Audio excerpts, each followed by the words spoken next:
How to win friends and influence people ep18. Remember, first, arouse in the other person an eager want. He who can do this has the whole world with him. He who cannot walks a lonely way.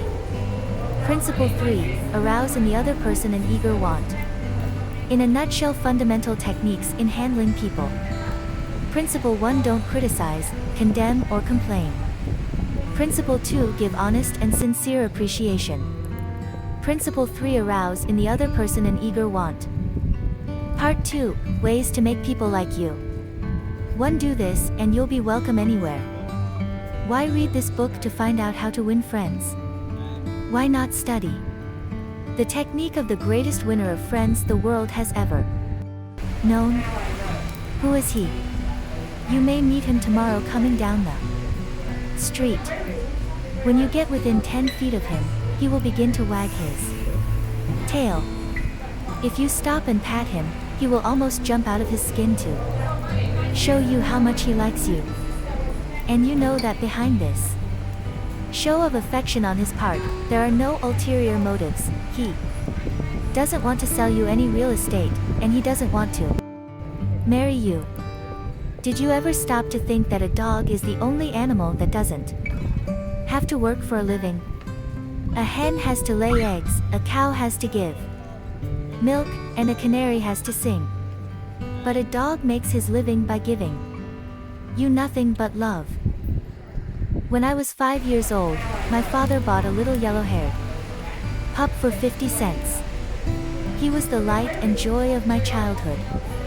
Every afternoon about 4:30, he would sit in the front yard with his beautiful eyes staring steadfastly at the path, and as soon as he heard my voice or saw me swinging my dinner pail through the buck brush, he was off like a shot, racing breathlessly up the hill to greet me with leaps of joy and barks of sheer ecstasy. Tippy was my constant companion for 5 years. Then one tragic night, I shall never forget it, he was killed within 10 feet of my head, killed by lightning. Tippy's death was the tragedy of my boyhood. You never read a book on psychology, Tippy. You didn't need to. You knew by some divine instinct that you can make more friends in 2 months by becoming genuinely interested in other people than you can in 2 years by trying to get other people interested in you. Let me repeat that. You can make more friends in 2 months by becoming interested in other people than you can in 2 years by trying to get other people interested in you. Yet I know and you know people who blunder through life trying to wigwag other people into becoming interested in them. Of course, it doesn't work. People are not interested in you. They are not interested in me. They are interested in themselves, morning, noon and after dinner. The New York Telephone Company made a detailed study of telephone conversations to find out which word is the most frequently used. You have guessed it, it is the personal pronoun I. It was used 3,900 times in 500 telephone conversations. I. When you see a group photograph that you are in, whose picture do you look for first? If we merely try to impress people and get people interested in us, we will never have many true, sincere friends. Friends, real friends, are not made that way.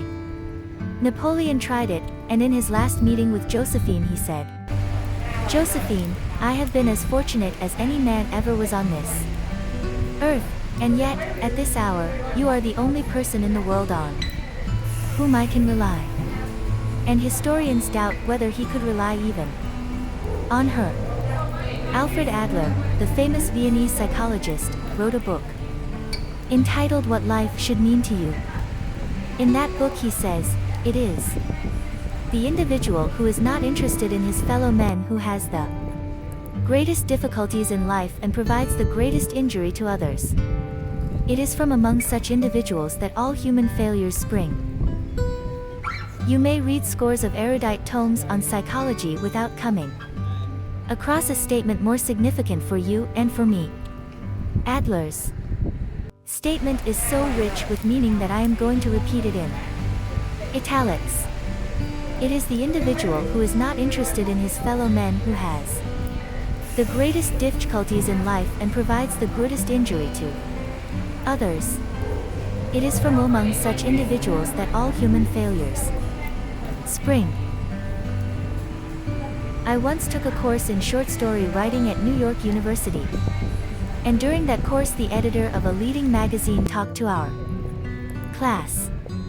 He said he could pick up any one of the dozens of stories that drifted across his desk every day, and after reading a few paragraphs, he could feel whether or not the author liked people.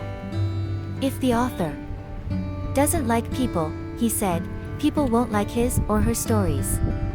This hard-boiled editor stopped twice in the course of his talk on fiction writing and apologized for preaching a sermon. I am telling you, he said, the same things your preacher would tell you, but remember, you have to be interested in people if you want to be a successful writer of stories. If that is true of writing fiction, you can be sure it is true of dealing with people face to face. I spent an evening in the dressing room of Howard Thurston. The last time he appeared on Broadway, Thurston was the acknowledged Dean of Magicians. For 40 years he had traveled all over the world, time and again, creating illusions, mystifying audiences, and making people gasp with astonishment. More than 60 million people had paid admission to his show, and he had made almost $2 million in profit. I asked Mr. Thurston to tell me the secret of his success. His schooling certainly had nothing to do with it, for he ran away from home as a small boy, became a hobo, rode in boxcars, slept in haystacks, begged his food from door to door, and learned to read by looking out of boxcars at signs along the railway. Did he have a superior knowledge of magic?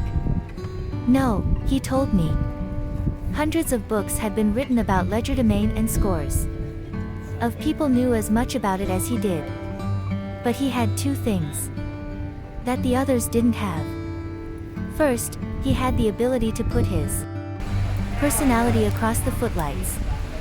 He was a master showman. He knew human nature. Everything he did, every gesture, every intonation of his voice, every lifting of an eyebrow had been carefully rehearsed in advance, and his actions were timed to split seconds. But, in addition to that, Thurston had a genuine interest in people. He told me that many magicians would look at the audience and say to themselves, well, there is a bunch of suckers out there, a bunch of hicks, I'll fool them all right. But Thurston's method was totally different.